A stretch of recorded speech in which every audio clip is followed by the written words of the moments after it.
Good morning and good afternoon, and this is Paolini from Senza, Fili, and today we're talking about MulteFire. It's a new technology that uses LTE as the air interface and provides supports applications for many things, and among them are services for the enterprise across different verticals. And today I'm talking to Prithu Prakash, who is the VP of Business Development at Redline. And we'll hear from him what is that they're working on, who is they're working with, and in which vertical. Prithu, thanks for being with us today. Thank you. It's a pleasure to be here. So, Prithu, can you tell us what you're doing at Redline and what is Redline doing? Sure. So Redline is a company that's been around for 20 years. We're headquartered out of Canada, near Toronto. And we support the oil and gas, military, government, mining, public safety, utility industries. We've deployed in across 55 different countries. We design, build, manufacture, deploy, and support our own equipment. So you know very well all those verticals. And so how did you get into MulteFire? So MulteFire offers a number of capabilities for us. And we're very interested in how it progresses, how the IEEE and how 3GPP support the MulteFire Alliance. But one of the main critical questions that it addresses for us is the ability to operate an unlicensed spectrum.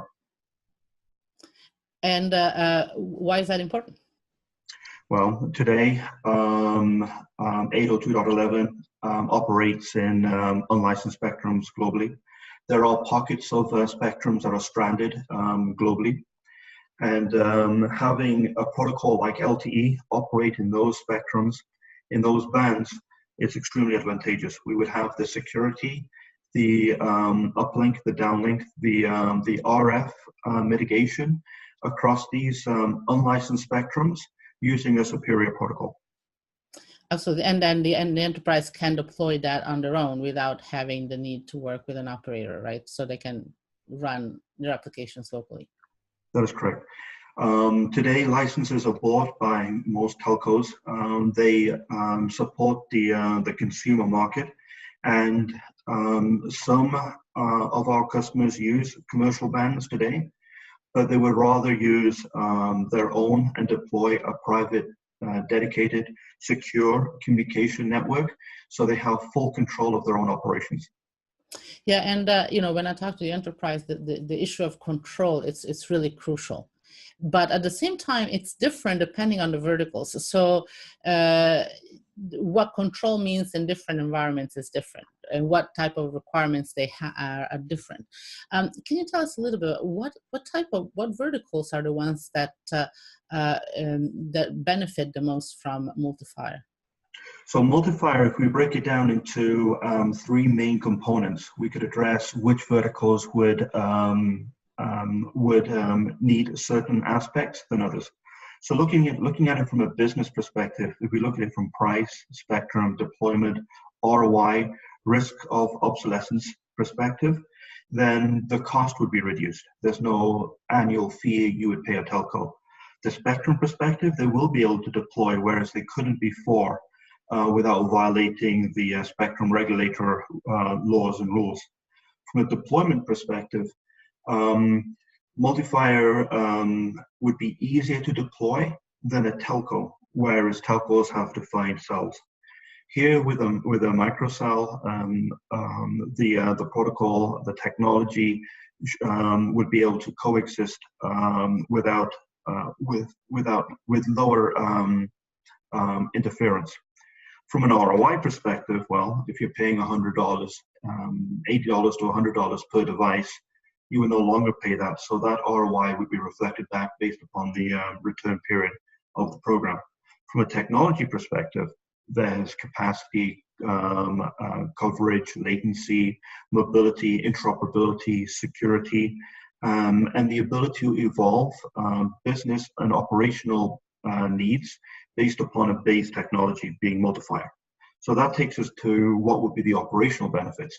We talked a little bit earlier about the ease of use, the support use cases. And we can go into that a little bit later. Accuracy and speed of processes from an operational perspective. Now, looking at MulteFire as a base technology that can address all of these three pillars is a very positive step forward. Yeah, so can I give us some examples of how that translates in practice? You know, what kind of applications, what kind of verticals? Yeah, so if you're looking to have basic safety for individuals in a location, then MulteFire, having no spectrum, the ability to apply applications across a MulteFire protocol back to a core for a command and control or C2 activity is important. That's from an individual safety perspective, knowing where all of the humans are within a given area. The operational piece, having equipment communicate back over a MulteFire protocol back to control. And then the third one is machine to machine, the ability to have various sensors to ensure safety levels are maintained and nothing goes haywire in any way, and there's no chance of a chain reaction of devastating events at any location. So with all of these three different types of capabilities that our customers are looking for, with MulteFire, you should be able to and would be able to define a priority to each one of those. And this is something that you can't do with a commercial network. So the difference between what a telco, what a commercial network would offer, it would be one colloquial capability for everybody as mass market.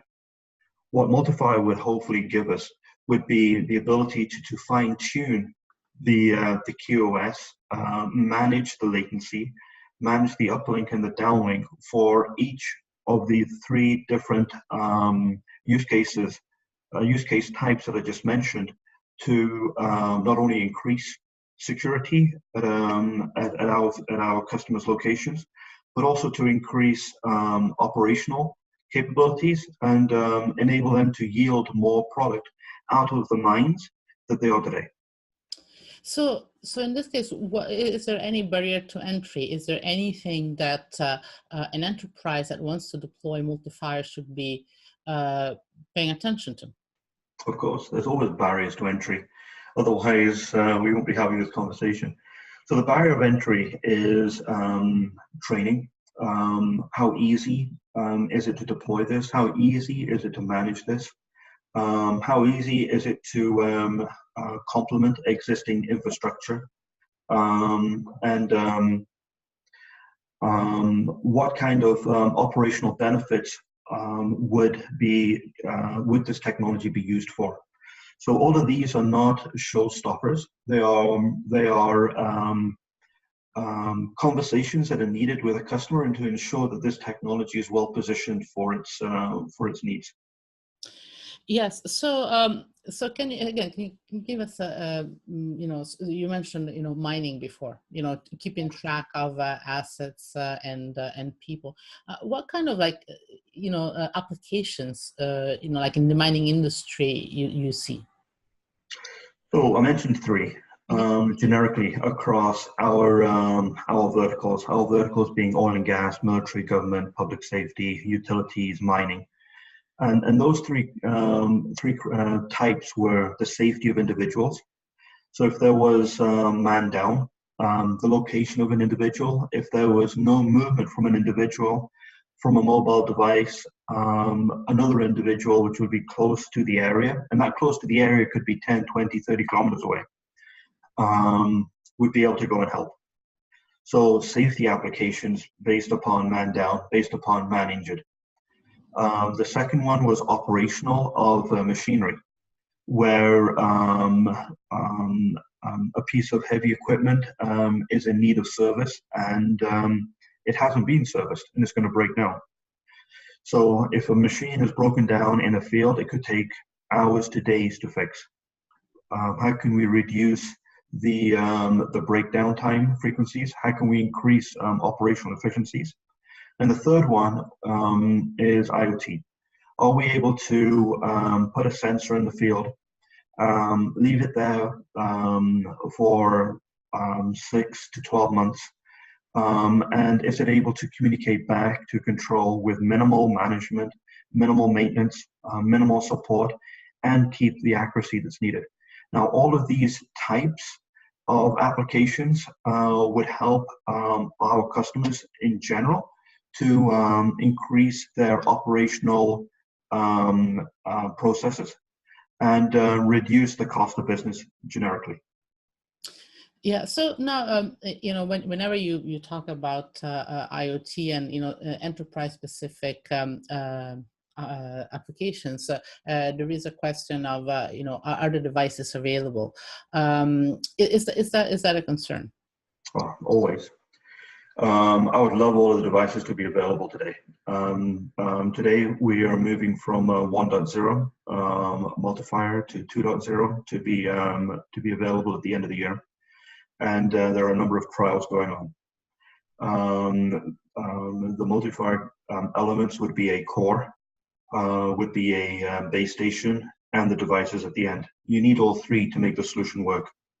And the more customers we have that are trialing these devices, from a core to a base station to the UEs, the user equipment at the end, the better, the CPEs. We have a number of customers who are supportive and waiting for these devices to be available. And with the feedback that they give us, we will be able to better not only the standard, but the requirements as well. You asked what are the barriers to entry for enterprises and moving forward? What is the adoption? Well, lowering the spectrum barrier is good. Offering greater capabilities with MulteFire using LTE protocol as a base is also good. But that's not the end of the game. That's only a part of the equation. Making sure that the product and the platform is capable as a communications channel for our customers is also important, and how they're deployed. Offering best practices of how they're deployed will also be equally important. The aim is to make MulteFire as simple as Wi-Fi. But Wi-Fi is simple, but it's not that simple. LTE is extremely complicated. It takes telcos years to fine-tune a network. We need to make sure that all of those SON capabilities are inherent before we deploy with our customers. Deploying a technology that is quirky will not be a good move for anybody to start deploying.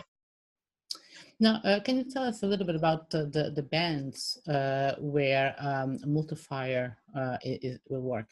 Mm-hmm. So the bands that are available for MulteFire today are 400, 800, 900 bands. There's 1.9 trials happening in Japan right now, as well as a 2.4, 3.5, and 5 gig bands. Some of these are regional, others are global. The 3.5 is global, and the 5 is global. Based upon what unlicensed bands are available in various countries, those are the bands that obviously we would build products in. The distinction there is what would be the channel bandwidth that we could communicate within, the channel width within narrowband and broadband for a particular customer and application type. For the narrowband, it would be the sensors on the equipment. For the broadband, for the wider bands, it would be for video and communications through cell phones and other devices. Now, you mentioned 3.5. Will it work in the US as well? Yes. How is that going to work within the CBRS framework? So we're working with CBRS Alliance. We're members of the CBRS Alliance today. That's moving along very, very well.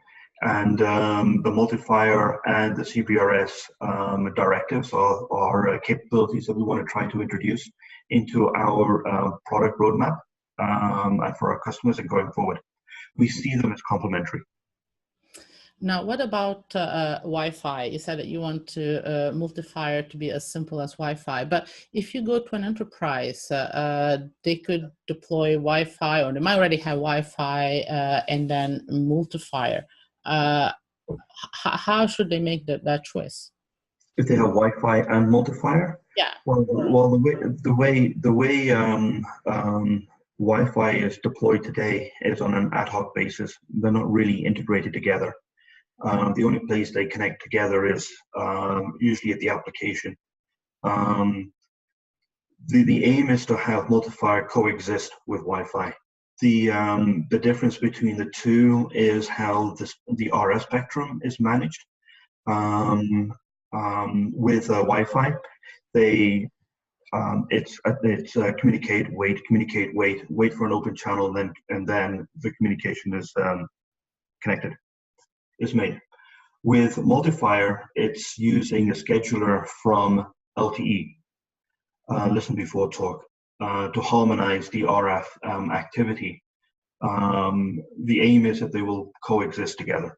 The studies that were done earlier show an increased bandwidth throughput when a scheduler is used.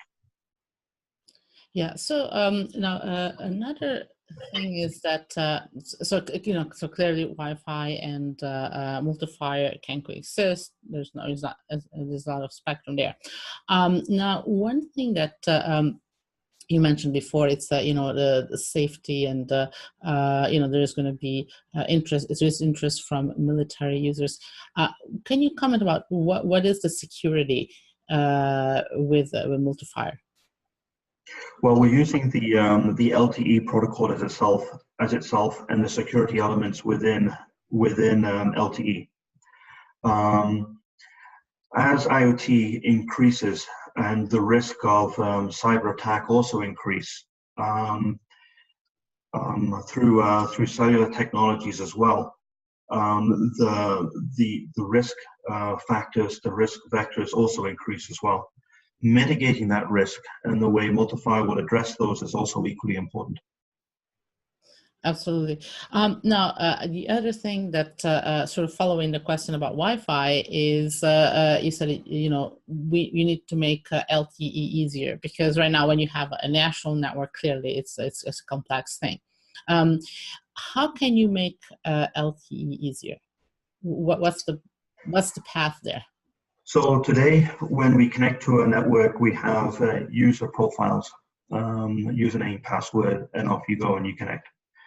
With a mine where they would want to move base stations around as the face front or the mine front changes, deployment, RF spectrum analysis of deployments, all these factors. It's not just all these factors come into play. With Wi-Fi, we tie a router to a roof or put it in a corner of a room, and we hope for the best.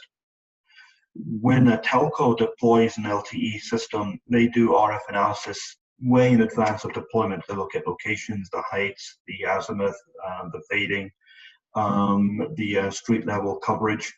The same would be needed for the mines, for our customers as well, to ensure that they have as much coverage as possible. The services involved in supporting RF analysis before deployment are equally important as deployment of the APs themselves. Now, deploying it is simple as putting an AP like IEEE AP up. Would it get as simple as that? I would like to think so, but there needs to be.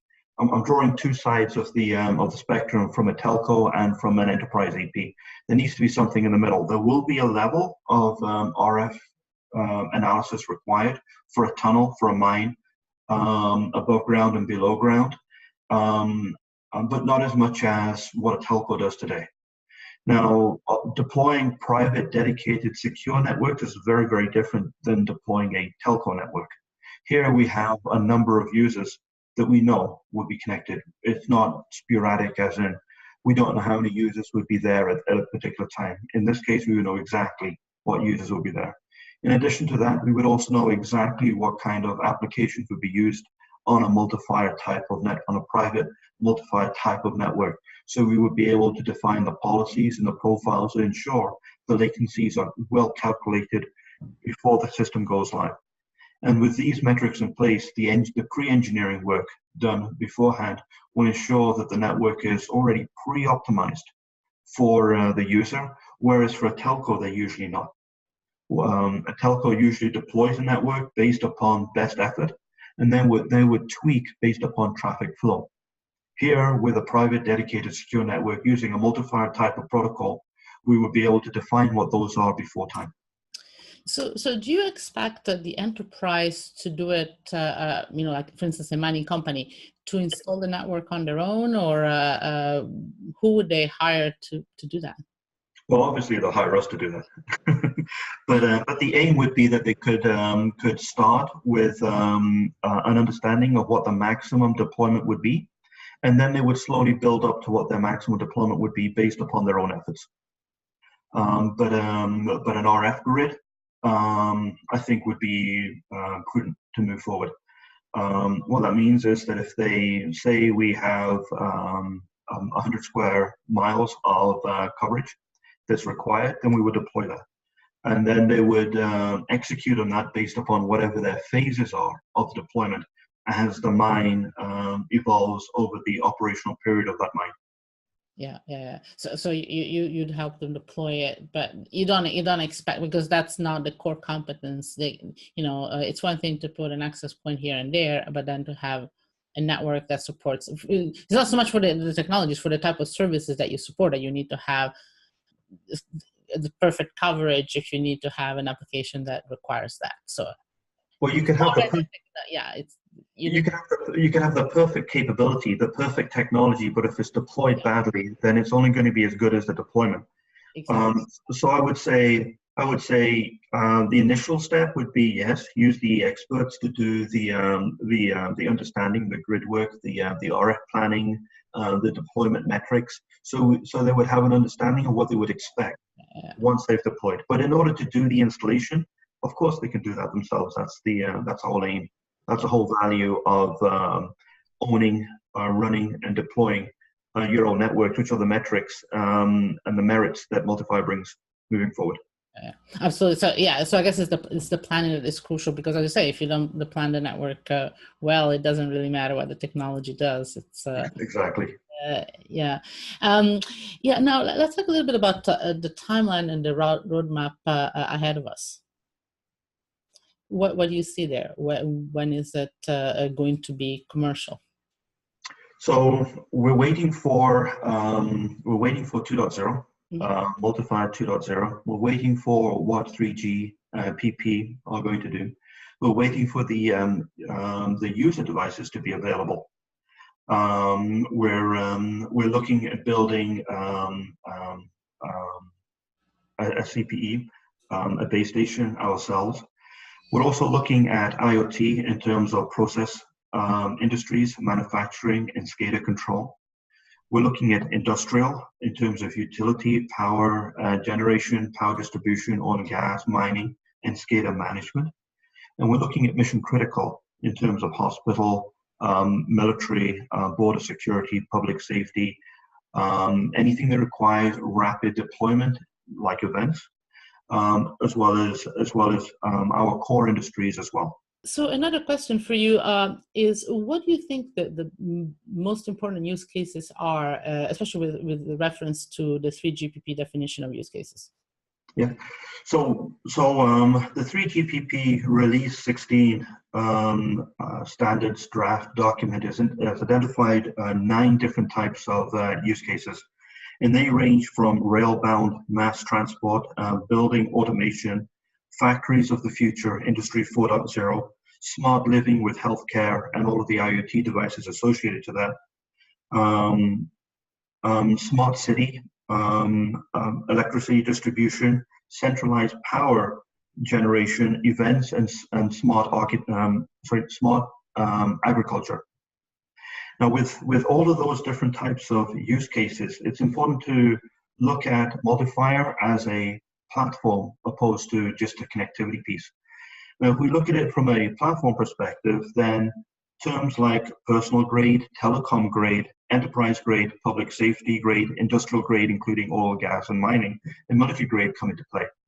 And with a matrix like that, we're able to identify the types of communication platforms that are geared for mass market and the types of communications that are geared for private market. And that takes us to private dedicated technologies like MulteFire. And the companies and the industries that require a private, dedicated, secure network, they can start working on the core capabilities, being business technology and operational benefits for their individual needs. Well, that looks like you have a lot of things, a lot of work to do in the next in the immediate future, in the short-term future. But it's all very exciting. So, Prithu, thanks for being with us and sharing your thoughts with us today. Thank you. It's been a pleasure. Thanks.